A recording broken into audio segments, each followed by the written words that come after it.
রাগ শাস্ত্রীয় সঙ্গীত এবং কীর্তন ওতপ্রোতভাবে জড়িত। কীর্তন তো নয় মা, কি রতন। রত্ন যেমন আমাদের কাছে বহু মূল্যবান হয় নাকি, সবার কিন্তু রত্নের সন্ধান মেলে না, আবার সন্ধান মিললেও রত্ন সবাই গ্রহণ করতেও পারে না। তেমনি কীর্তন তো নয়, কি রতন, কি রত্ন। এই শাস্ত্রীয় সঙ্গীত আর কীর্তন হলো ওতপ্রোতভাবে জড়িত। শাস্ত্রীয় সঙ্গীতকে বাদ দিয়ে কখনো কীর্তন হয় না, হয়নি, হচ্ছে না, আর হবেও না। সময়োচিত রাগ মধুবন্তী আমরা প্রথম পদের দ্বিতীয় পংক্তিতে একটু আস্বাদন করব।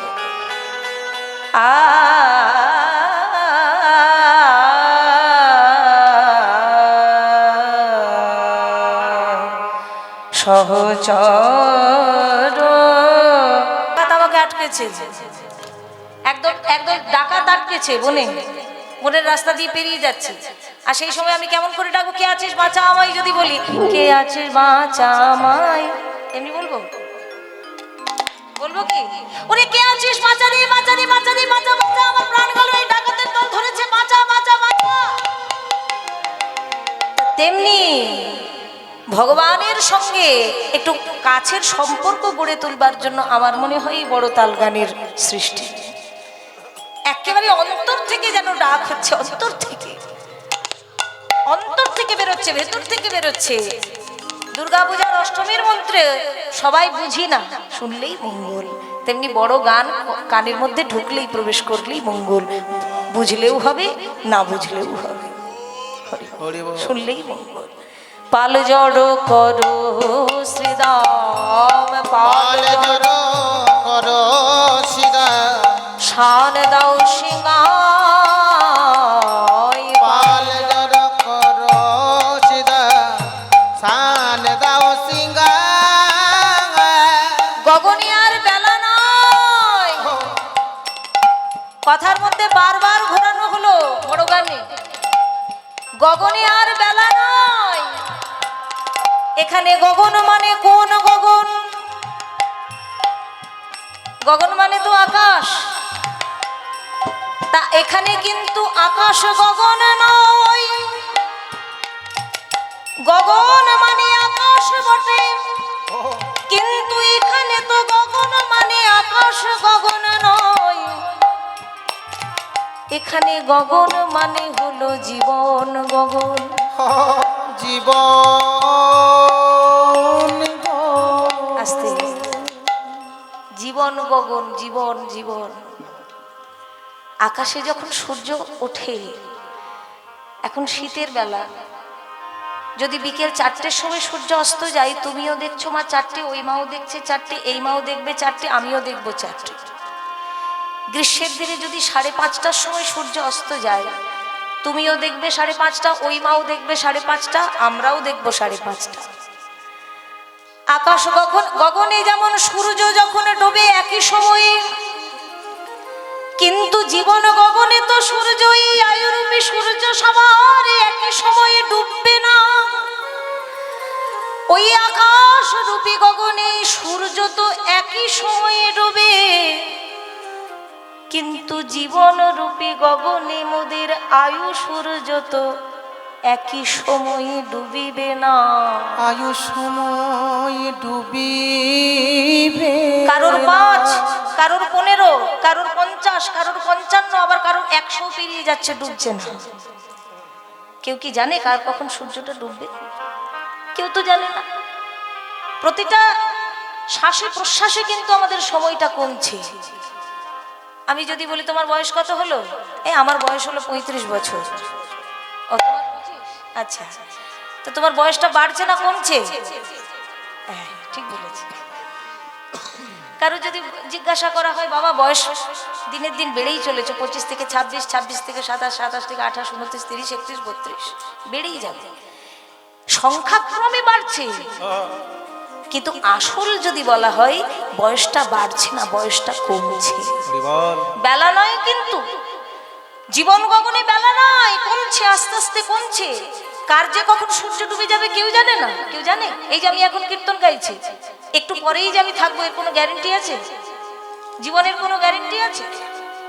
পদ্ম পাতার উপরে যেমন জল টলমল করে, কখন যে জলটা এই পড়ে গেল, এই পড়ে গেল, এই পড়ে গেল গেল গেল গেল গেল, তেমনি জীবন রূপী পদ্ম পাতার উপর আয়ুরূপী জল যেন টলমল করছে। কখন যে পড়ে যাবে পড়ে যাবে পড়ে যাবে তার কোনো ঠিক নেই। ভগবান শ্রীকৃষ্ণ নিত্য লীলা করছেন, সখাদের সঙ্গে নিয়ে লীলার মাধ্যমে আমাদের মতো জগৎবাসীকে শিক্ষা দিচ্ছেন। ওগো জীব তোমরা বুঝে নাও, জীবন গগনে তোমাদের বেলা নাই। কখন যে তোমাদের জীবনে সূর্য ডুববে তোমরা জানো না, তাই আগের থেকে প্রস্তুত নও, তৈরি হও।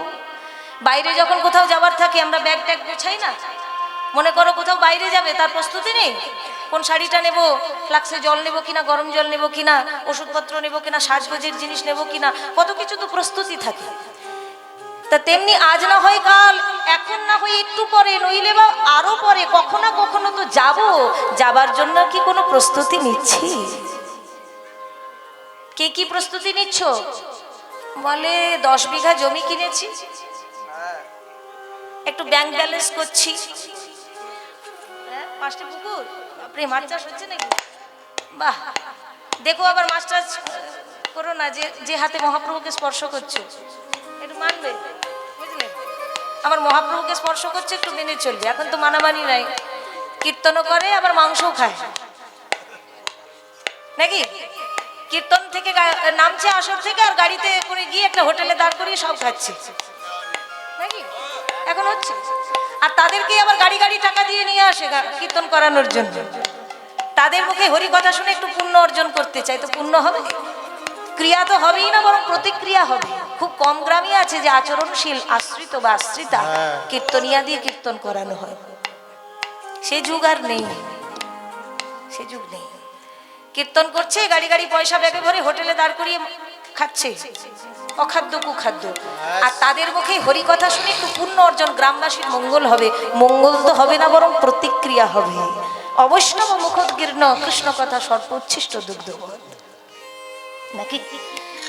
দুধ খেলে পুষ্টি হয় সবাই জানি, কিন্তু অজান্তেই যদি দুধে একটা সাপে মুখ দিয়ে দেয়, সেই দুধটা পান করে নিন, অবলীলাক্রমে কিন্তু বিষক্রিয়ায় মৃত্যু হয়ে যাবে। তা কলিযুগের মানুষের এখন সেই অবস্থা। গ্রামে গঞ্জে কমিটিরা রাত জেগে চাঁদা আদায় করে কীর্তন করায়, কিন্তু আচরণশীল কীর্তনিয়া খুব কম, আশ্রিত বা আশ্রিতা কীর্তনিয়া খুব কম, প্রসাদভোজী কীর্তনিয়া নেই বললে খুব কম। নেই কি? আছে, খুব কম, কোটিতে গুটি। তাহলে আমাদের সাধারণ মানুষের ভাবনা কি? আরে বাবা, দাঁতগুলো আছে, এখন খেয়ে নি। যখন দাঁতগুলো ভাঙবে, আমি কীর্তনিয়াদের বাদিয়ে দিলাম, সাধারণ মানুষ, দাঁতগুলো যখন ভেঙে যাবে তখন দেখবে, চামড়াটা যখন ঝুলে যাবে তখন হরিনাম করব।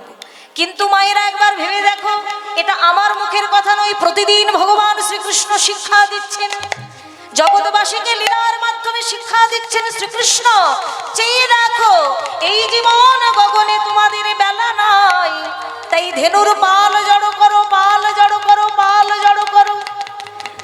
গীতার বুকে কুরুক্ষেত্রের মাটিতে যখন অর্জুনকে তত্ত্ব শিক্ষাটা দিচ্ছেন শ্রীকৃষ্ণ, অর্জুনের কি কিছু অজানা? তিনি তো কৃষ্ণের অন্তরঙ্গ বন্ধু, অজানা তো কিছু নয়। কিন্তু তত্ত্ব শিক্ষা দিলেন কেন? না আমাদের মতো হতভাগ্য জীবের কথা চিন্তা করে তত্ত্ব শিক্ষা দিয়ে গেলেন, যেটা গীতার বুকে এখনো সম্পূর্ণরূপে প্রকাশিত। তা তেমনি লালাবাবু জগৎ শেঠের কথাও আমরা জানি, প্রতিদ্বন্দ্বী। লালাবাবু প্রতিদ্বন্দ্বী ছিলেন। পালকিতে করে যাচ্ছেন, এক ধোপার মেয়ে তার বাবাকে বলছে, বাবা বেলা যে যায়, বাসনায় আগুন দেবে না? আর লালাবাবু শুনলেন কি, বেলা যে যায়, বাসনায় আগুন দেবে না?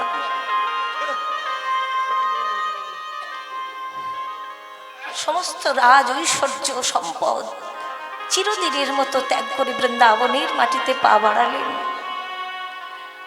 এই প্রসঙ্গে একটা ঘটনা মনে পড়ে যায়, গুরুমুখেই শোনা। বীরভূম জেলার একচক্রা ধাম, নিতাই ধাম, তারাপীঠের সামনেই। সবাই যারা দর্শন করেছেন ঠিক, আর যারা করেননি সকলে কিন্তু যাবেন।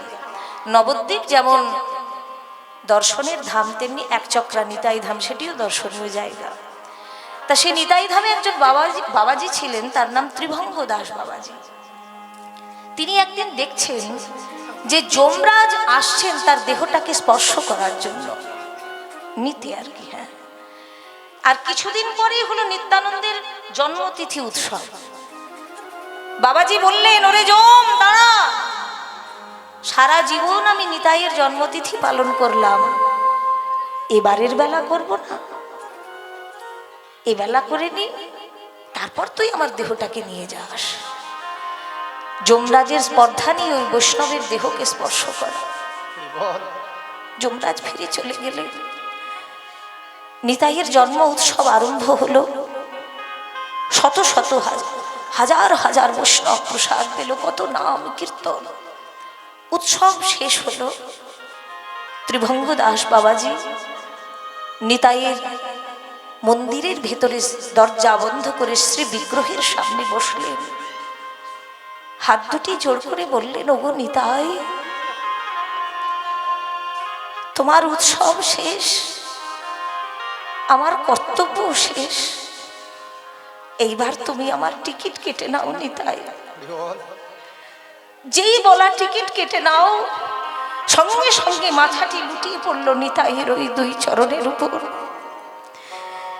এটা সত্য ঘটনা। তাহলে এটা বলার আমার এটাই উদ্দেশ্য যে আমাদের মতো সাধারণ মানুষের মৃত্যু যমরাজ ঠিক করেন, কিন্তু মহাপুরুষের মৃত্যু, মহৎ মানুষের মৃত্যু তারা নিজেরাই ঠিক করেন। ইচ্ছা মৃত্যু হয়। যমরাজের স্পর্ধা থাকে না বৈষ্ণবের, মহাপুরুষের, মহৎ মানুষের দেহটাকে স্পর্শ করা। তাই সাধারণ জীব আমরা প্রতিদিন অপরাহ্ন বেলায় আমাদের মতো হতভাগ্য জীবের জন্য ভগবান কৃপা করে লীলা করছেন। তার লীলা করবার কি প্রয়োজন আছে? লীলা করছেন তিনি শুধুমাত্র আমাদের জীবের শিক্ষার জন্য। আর শ্রীরামকে উপলক্ষ করছেন, গগনে বেলা নয় রে, এবার ধেনুর পালগুলো জড়ো কর, এবার ঘরে যেতে হবে। ধেনুর পাল কৃষ্ণ উপলক্ষ করে বলছেন ধেনুর পাল, কিন্তু এখানে ধেনুর পাল কি? কৃষ্ণের যেমন নবলক্ষ ধেনু, আমাদের তেমনি 9 দিকে লক্ষ্য। দুটি কানের দুটি ছিদ্র, দুটি চোখের ছিদ্র, দুটি নাকের ছিদ্র, মুখ পায়ু উপস্থ। এই নবদ্বাররূপী ছিদ্র দিয়ে এই মনরূপী ধেনু বিষয় থেকে বিষয়ান্তরে ছড়িয়ে যাচ্ছে। তাই বলে ধেনুর পাল জড়ো করে চল, অর্থাৎ এগুলোকে ছড়াতে দিস না বিষয় থেকে বিষয়ান্তরে, সংযত থেকে এগুলোকে এক জায়গায় করে কৃষ্ণ চরণের উদ্দেশ্যে তুই এগিয়ে চল। এটাই হলো শিক্ষা। আর কৃষ্ণের যেমন 24 জন বন্ধু, আমাদের দেহটাও তেমনি 24টি তত্ত্ব দিয়ে তৈরি। ক্ষিতি, অপ, তেজ, মরুদ, বোম, এই হলো পঞ্চতত্ত্ব। আর মন, বুদ্ধি, অহংকার কত হলো? 8। তা 24 কই? বলে এই অহংকার তত্ত্বটার মধ্যে রয়েছে 17টি তত্ত্ব। ক্ষিতি, অপ, তেজ, মরুদ, বোম, মন, বুদ্ধি, এটা হলো 7। আর অহংকার তত্ত্বের মধ্যে 17টি। পঞ্চ জ্ঞানেন্দ্রিয়, চক্ষু, কর্ণ, নাসিকা, জিহ্বা, ত্বক। পঞ্চ কর্মেন্দ্রিয়, বাক্পানি, পাদপায়ু, উপস্থ। পঞ্চগুণ, রূপ, রস, গন্ধ, স্পর্শ, শব্দ, অবিদ্যা, সূক্ষ্মদেহ। 17। আর 17 আর আগের 7 বলেছি, 17 আর 7 কত হয়? 24। এই 24টি তত্ত্ব দিয়ে আমাদের দেহটা তৈরি। আর জীবাত্মা হলেন বলরাম, আর পরমাত্মা হলেন শ্রীকৃষ্ণ। নিরন্তর এই 26 জনের খেলা চলছে আমাদের এই দেহের মধ্যে। হরি বল, হরি বল। তাই বলে ধেনুর পাল জড়ো করে একবার চল। এই 26টি তত্ত্ব দিয়ে দেহটা তৈরি। আর নবদ্বার রূপী ছিদ্র দিয়ে মন রূপী ধেনু ছড়াচ্ছে। আচ্ছা, শ্রীরামকে উপলক্ষ করে কেন বললেন? আরো তো সখা ছিল। এই শ্রীরাম, এই শ্রীরাম, তোকে আমি কোনো পাত্তাই দিই না। আমিও তোকে কোনো পাত্তা দিই না। শ্রীরাম, তোকে পাত্তাই দিই না। আরে তোকে পাত্তা দেয় না ও। কেন? পাত্তা দিতে বই বলছে, বইই গেছে। ওরা যাচ্ছে না, আমিও যাচ্ছি। ওরা যাচ্ছে। শাস্ত্রে বলা হলো, সখা শব্দ সখ্যে করে স্কন্ধে আরোহণ। তুমি কোন বড় লোক? তুমি আমি সম। অন্য সখাকে না বলে শ্রীরামকে জোর গলায় বলে, কেন? না শ্রীরামও হলো রাজার ছেলে, কৃষ্ণও হলো রাজার ছেলে। শ্রীরামের ক্ষেত্রে সমতাটা পূর্ণ মাত্রায় খাটে। শ্রীরাম কার ছেলে? বৃষভানু রাজার ছেলে। বৃষভানু রাজার একটি পুত্র সন্তান শ্রীরাম, আর দুই কন্যা সন্তান অনঙ্গ মঞ্জুরি এবং রাধা। তাহলে বৃষভানু রাজার ছেলে শ্রীরাম আর নন্দ রাজার ছেলে কৃষ্ণ। এই শ্রীরাম, তোর বাবাও রাজা, আমার বাবাও রাজা, তুইও রাজার ছেলে, আমিও রাজার ছেলে, আমি তোকে কোনো পাত্তাই দিই না। তাই শ্রীরামকে উপলক্ষ করে বলা হলো, পাল জড় করো শ্রীরাম, শান দাও সিংহাই, পাল জড় করো শ্রীরাম, শান দাও সিংহাই, সঘনে বিষম। জল জল জল দাও, জল জল, এই তো জল জল।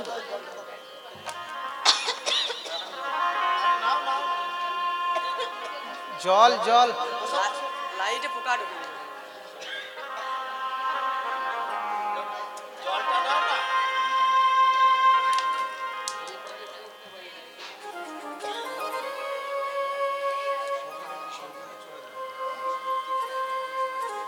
এই বিষম আমার লাগেনি।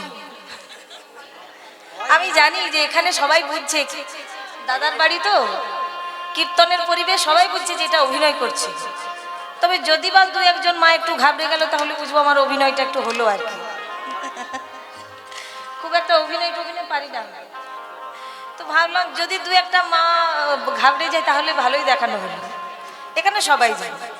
এই বিষমটা আমার লাগেনি, এই বিষম লেগেছে গোবিন্দে। আমার বিষম লাগছে দেখে মায়েরা কত উদ্বিগ্ন, আর ভগবানের আজকে বিষম লেগেছে। সঘনে বিষম খায়, আমার নাম দেখো নাম করে মাই। হরি বল হরি বল। বিষম খায় না,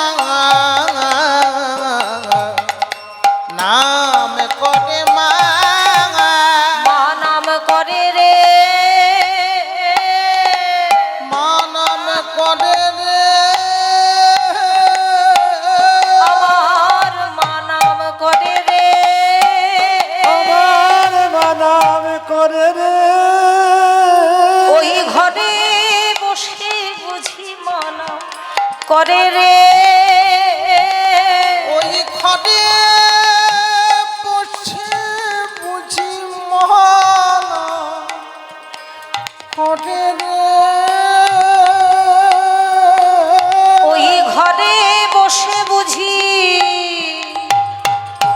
প্রাণের গোপাল আই রে বলে। বসে বুঝে গোপাল আইরে ঘরে, ঘরে বসে বুঝি, প্রাণের গোপাল আইরে কোলে, ঘরে বসে বুঝি, প্রাণের গোপাল আইরে কোলে, ঘরে বসে বুঝি, প্রাণের গোপাল আইরে কোলে, ঘরে বসে বুঝি, প্রাণের গোপাল আইরে কোলে, ঘরে বসে আমার বুঝি মন করে রে সঘনে বিষম খায় না, নাম করে মা। আমাদের একটা প্রচলিত ধারণা আছে যে কেউ যখন কারোর নাম করে গলায় একটু বিষম, মানে গলায় খাবার আটকে যায় বা বিষম লাগে। তা আজকে গোবিন্দের বিষম লাগছে। এই সখা, এই কানা, আজকে তোরা তো বিষম লাগছে কেন বলে বুঝতে পারছেন না? সেই সকালবেলা এসেছি, সন্ধে হতে চললো, আমার মা যশোমতী সেই সকালবেলা আমাকে দেখেছে, আমার মা নিশ্চয়ই আমার নাম করছে, তাই তো আমার বিষম লাগছে। ভক্ত বলেন, হে গোবিন্দ, হে গোবিন্দ, আজকে তোমার মা তোমায় একবার ডাকলো, অমনি তোমার বিষম লাগলো, বিষম লাগিল, আর আমরা তো তোমার দিন রাত কত নাম বলছি ডাকছি, কই তোমার তো বিষম লাগছে না? নিতাই গৌর হরি বল। জপের মালায় নাম জপ করছি নাকি? গুরুদেব বিধান করেছে 6 ফেরা 16 ফেরা, যার যেমন বিধান আছে সে তেমন নাম করবে। হরে কৃষ্ণ কৃষ্ণ কৃষ্ণ হরে হরে, হরে রাম রাম রাম হরে হরে। কতবার তো কৃষ্ণ কৃষ্ণ কৃষ্ণ কৃষ্ণ কৃষ্ণ কৃষ্ণ। তার তো বিষম লাগছে না। হে গোবিন্দ, তোমার মা তোমায় একবার ডাকলো প্রাণীর গোপাল বলে, অমনি তোমার বিষম লেগে গেল। আমরা তো দিন রাত তোমায় ডাকছি, কই তোমার তো বিষম লাগছে না। বলে বিষম লাগছে না কেন জানো? কেন জানো? ডাকার মতো ডাকা হলো না। টাকার মতো হরি বল। টাকা হলো না। ডাকার মতো ডাকা হলো না। ডাকার মতো ডাকা হলো না। ওগো তাই তো সাড়া পেলাম না, ডাকার মতো ডাকা হলো না। আমি তাই তো সাড়া পেলাম না, ডাকার মতো ডাকা হলো না। আমি তাই তো সাড়া পেলাম না, ডাকার মতো ডাকা হলো না।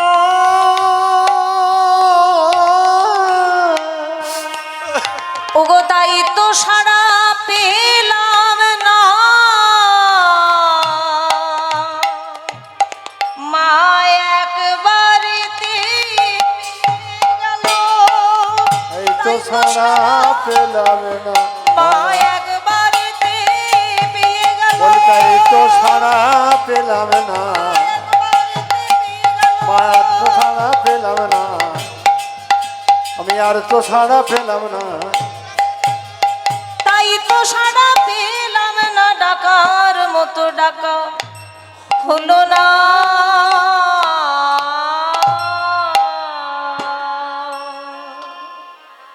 ডাকার মতো ডাকতে পারি না। কি গো, সবাই ভাবছি কিন্তু তাকে ডাকছি, হে ঠাকুর হে ঠাকুর, ডাকার মতো ডাকা হয় না। বৃন্দাবনের ভজনটি তো তাই। কি এমন সাধনা করেছিলেন ওই ব্রজের গোয়ালিনী। হ্যাঁ?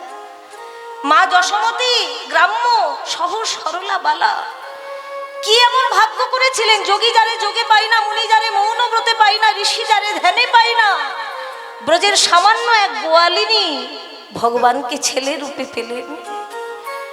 দড়ি দিয়ে বাঁধছেন, কখনো কানমলাও দিচ্ছেন, লাঠি নিয়ে তাড়াও করছেন, কোলেও নিচ্ছেন। নিজের ছেলেকে যেভাবে কাছে পায় সেইভাবে পেলেন ভগবানকে। কি এমন সাধনা করেছিলেন বৃন্দাবনের ব্রজগোপীগণ। তাদের কি সাধনা ছিল তারা কিছু জানে না। তারা যতটা কাছের করে পেলেন ভগবানকে, কোনোভাবেই এতটা কাছের করে পাওয়া যায় না। গুণাধিক্যে সাধাধিক্যে বাড়িয়ে প্রতি রসে, শান্ত দাস্য সখ্য বাৎসল্যের গুণ মধুরেতে বৈশে। সখ্যে যে বাধাটা থাকে সেটা বাৎসল্যে থাকে না, সখ্য বাৎসল্যে যে বাধাটা থাকে সেটা মধুরে থাকে না।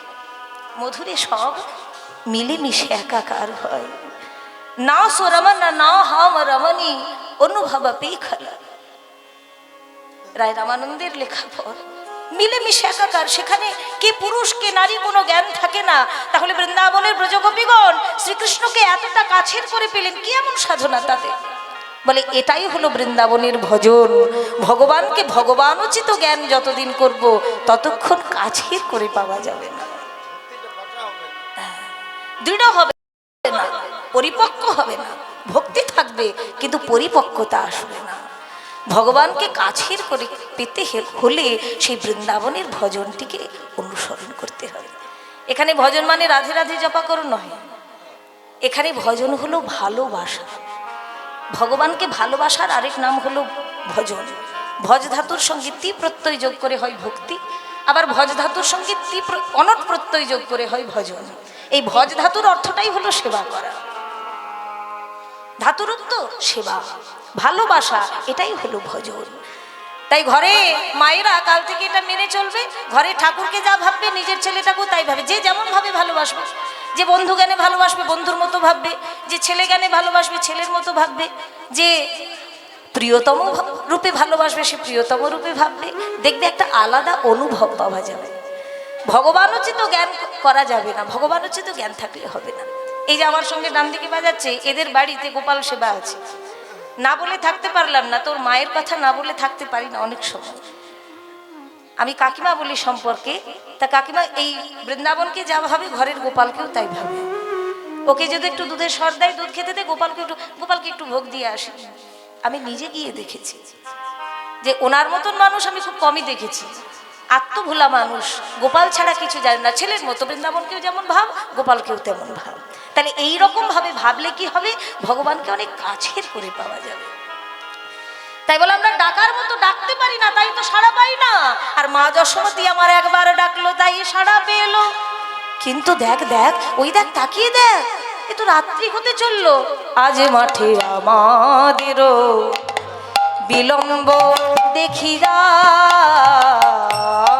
আজ মাঠে আমাদের বিলম্ব দেখিয়া, হেন বুঝি কাঁদে মা, পথ পথ পানে চাইয়া, হেন বুঝি কাঁদে মা,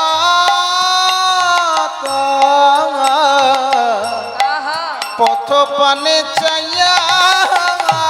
ভালো নয় গো, ভালো নয় গো, বলি ভালো নয় গো, ভালো নয় গো, মা কাঁদানো বুঝি ভালো নয় গো,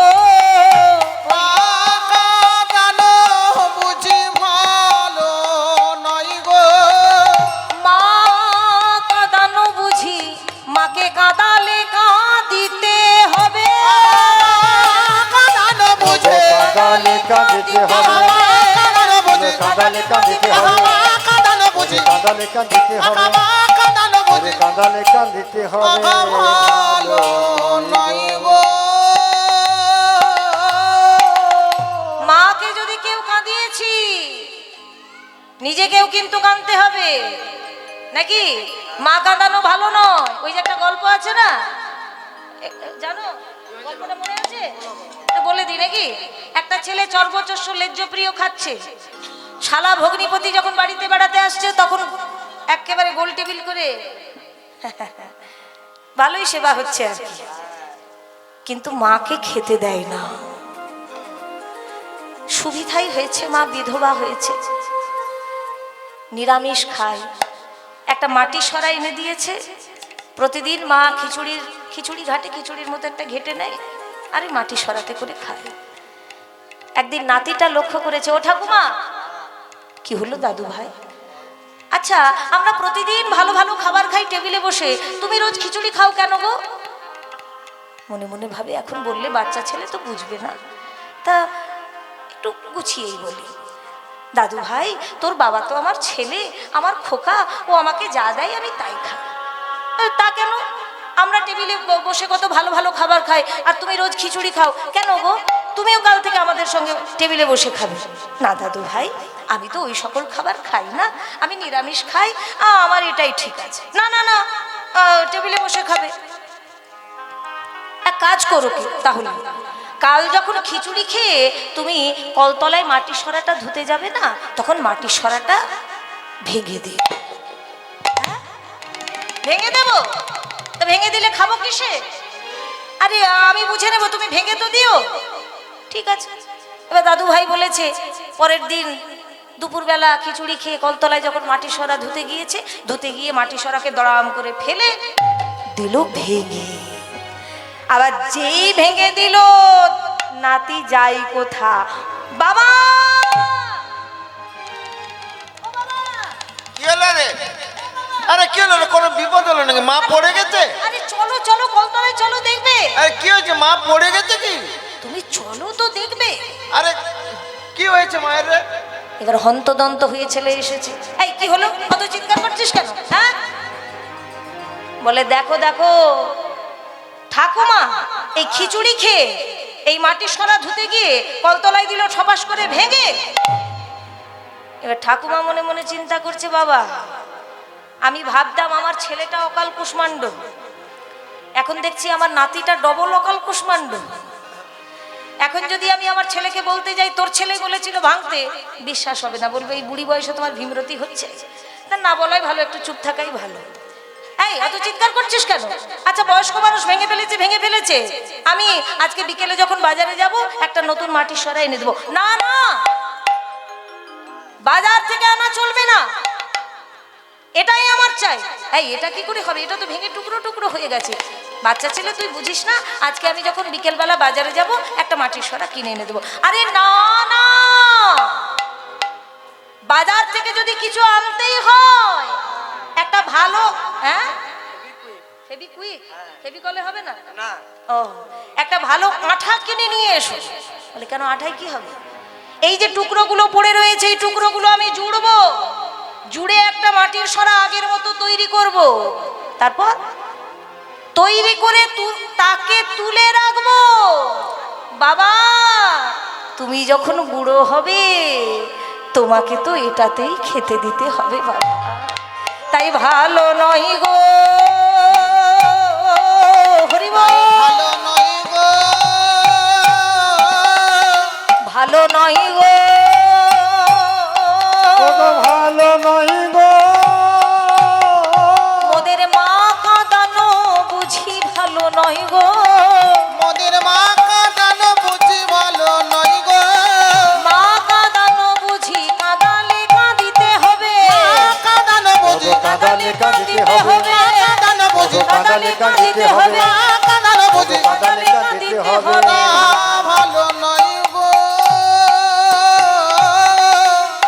হেন বুঝি কাঁদে মা মাতা পথ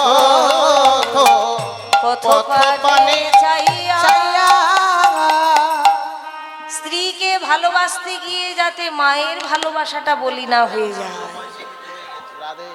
ও মা, স্ত্রীকে ভালোবাসতে গিয়ে মায়ের ভালোবাসাটা যেন বলি না হয়, নাকি এটা প্রত্যেকেরই ধ্যান রাখা উচিত।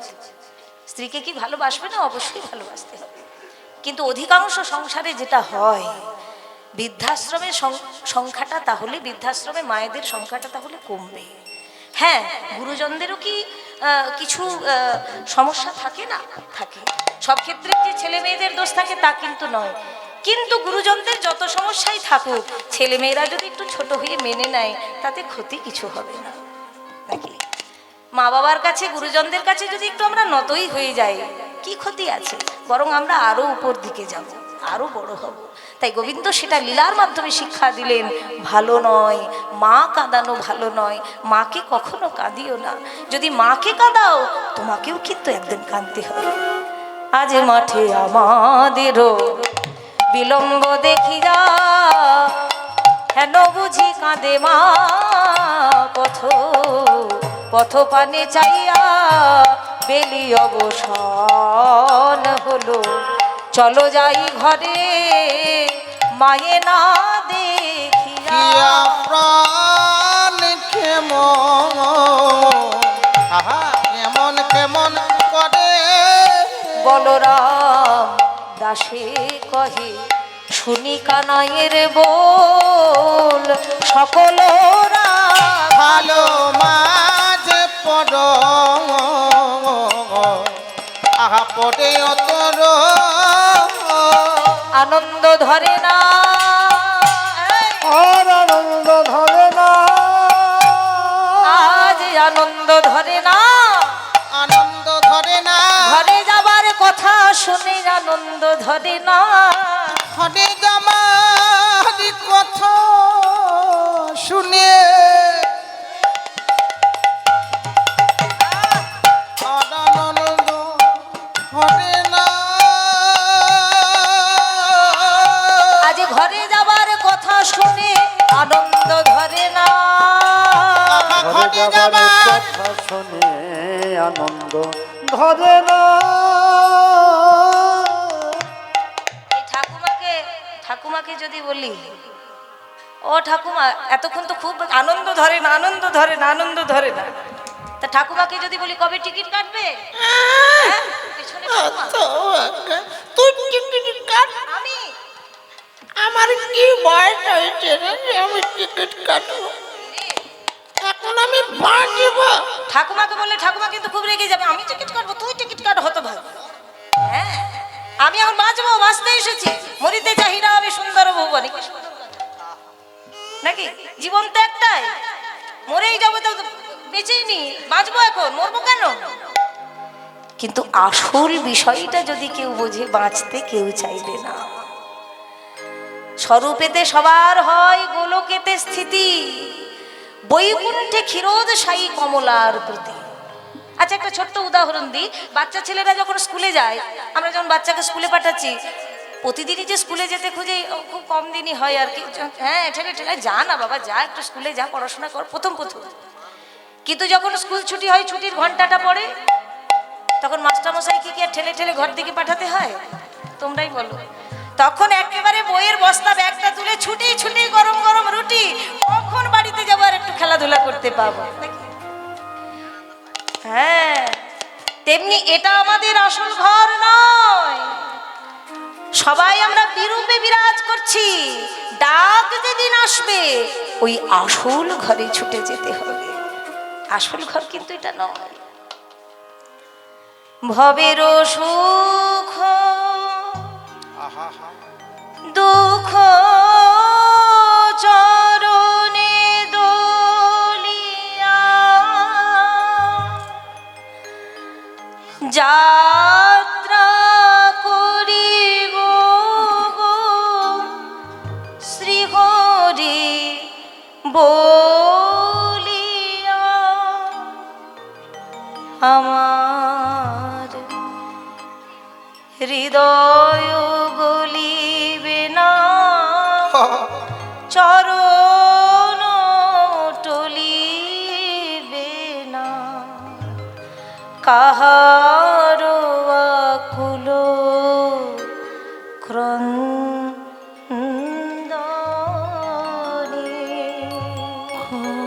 কবে তৃষিত মরু ছাড়িয়া যাইব তোমারি রসালো নন্দনে।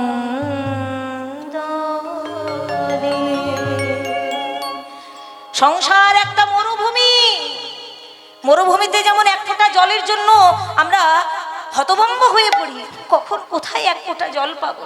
সংসার একটা মরুভূমি, চারিদিকে শুধু জ্বালা যন্ত্রণা। ওগো প্রভু, এই সংসার মরুভূমি ছেড়ে তোমার চির আনন্দময় স্থানে কবে যেতে পাবো, বলতে পারো? তাই যদি কেউ বোঝে মৃত্যু মানে অন্য কিছু নয়, মৃত্যু মানে আমার এই জগতের শেষ দিন আর ওই জগতের প্রথম দিন। আমরা সাধারণ মানুষ মৃত্যুর নাম শুনলে ভয় পাই, কিন্তু মৃত্যু মানে অন্য কিছু না। মা, এই যে অভিনয় করতে এসেছি, এই অভিনয় জগতের শেষ দিন আর ওই জগতের, আমার আসল জগতের প্রথম দিন। তিনি আমাকে নিয়ে এসেছেন, তিনি আমাকে নিয়ে যাবেন। তার যখন ইচ্ছা হবে তিনি তাই করবেন।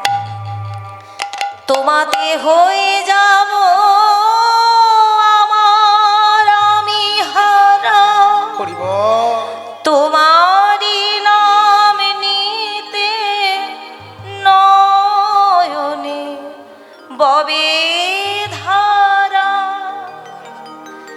নয়নাঙ্গলদশ্রুধারায় বদনাঙ্গদগদরুদ্ধয়া বিরা, পুলকৈর্নিচিতং বপু কদা তব নাম গ্রহণে ভবিষ্যতি। ওগো প্রভু, এমন দিন আমার কখন আসবে যে তোমার নাম বলতে গেলে আমার কণ্ঠস্বর রুদ্ধ হয়ে আসবে। তোমার নাম উচ্চারণ করতে গেলে আমার সর্ব শরীর পুলকিত হবে। তোমার নাম উচ্চারণ করতে গেলে আমার গায়ের রংটাও পাল্টে যাবে। কবে আসবে, কবে আসবে বলতে পারো?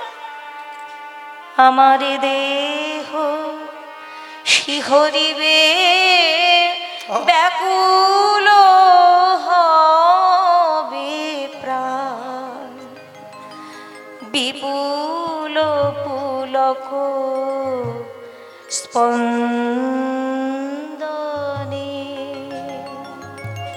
কবে তৃষিত ছাড়ি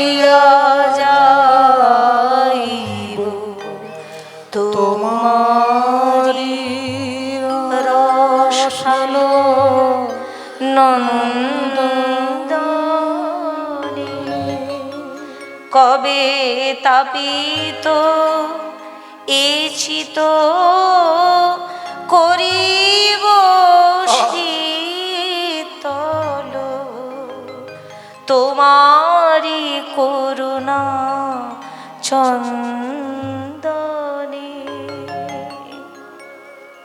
তাই সাধারণ মানুষ এটাই আমাদের বুঝে নিতে হবে যে মৃত্যু মানে হলো আনন্দের জিনিস, এই জ্বালা যন্ত্রণাময় পৃথিবী থেকে যাবার জিনিস, সেই ভগবানের চরণতলে যাবার জিনিস।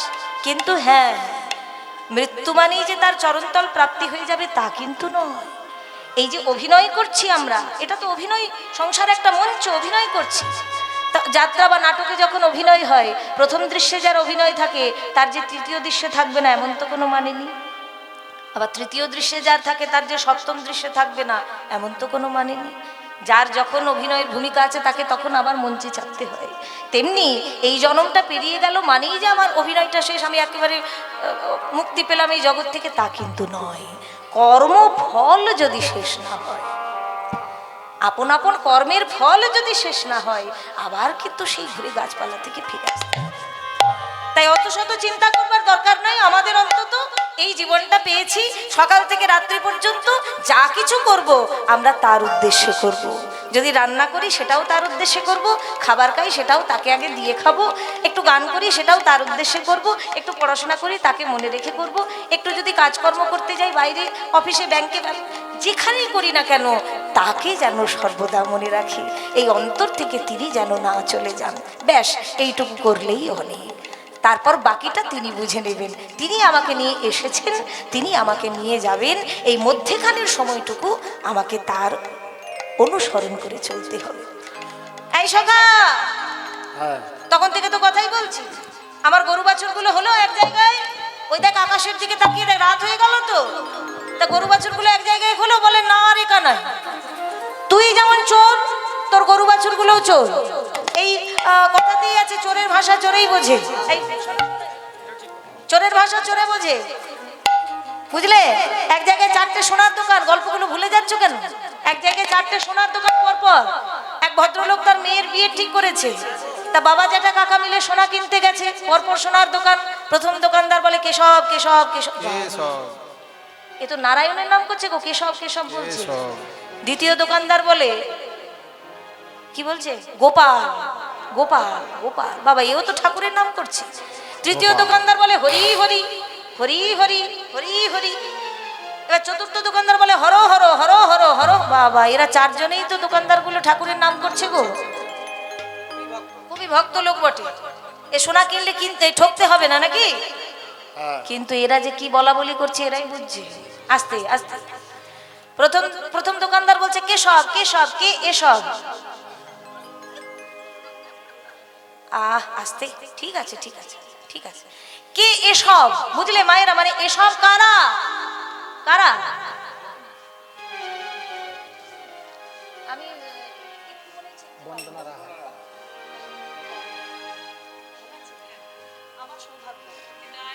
হরি বল। এবার দ্বিতীয় দোকানদার বলে গোপাল গোপাল গোপাল। এরা আমাদের ধাপ্পাবাজি ধরতে পারছে না, বুঝলে? আমরা যে মানুষকে ঠকিয়ে খাই, এরা ধরতে পারছে না। এরা বোকা মানুষ, গোপাল। গরুর যেমন একটু বুদ্ধি শুদ্ধি কম হয়, গোপাল। এবার তৃতীয় দোকানদার বলে কিছু বোকা মানুষ যখন পেয়েছি, হরি হরি হরি হরি হরি হরি, মানে একটু হরণ করি। চতুর্থ দোকানদার বলে যত পারবে হরে নাও, পরে আমার। প্রসঙ্গক্রমে বললাম আর কি, চোরের ভাষা চোরেই বোঝে, সাধুতে বুঝবে না। ওরে কানাই তুই চোর, তোর গরু বাছুরগুলো চোর, তাই চোরের ভাষা চোরেই বুঝবি।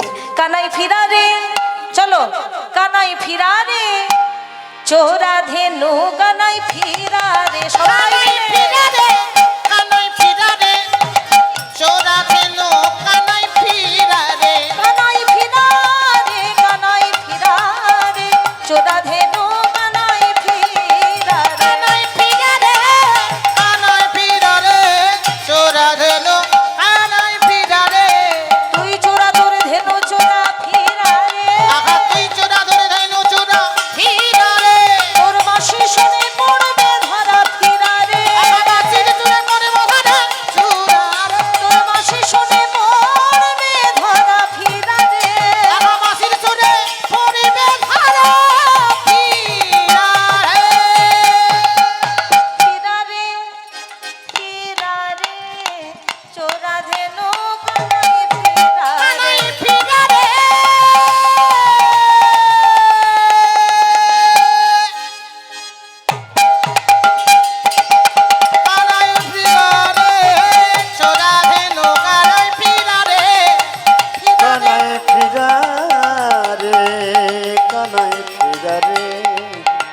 ধেনু কানাই ফিরা রে।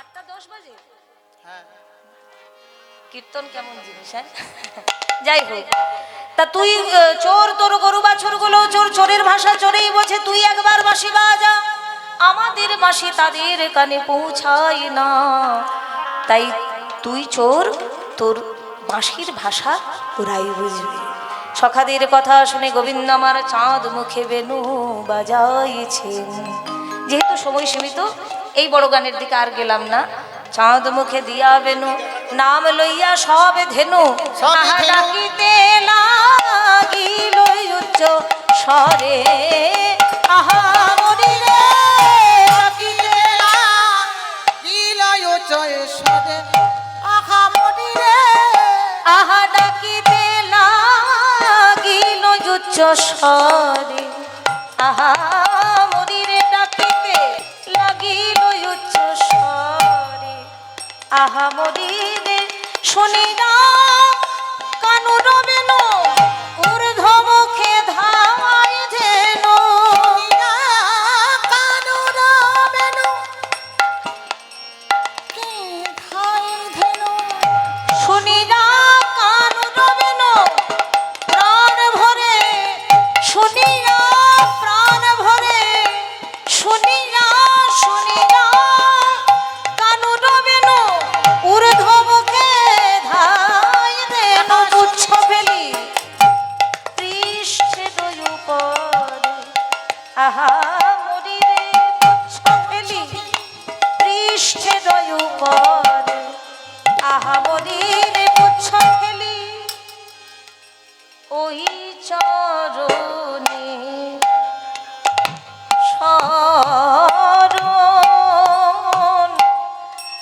শরণ নিলাম গো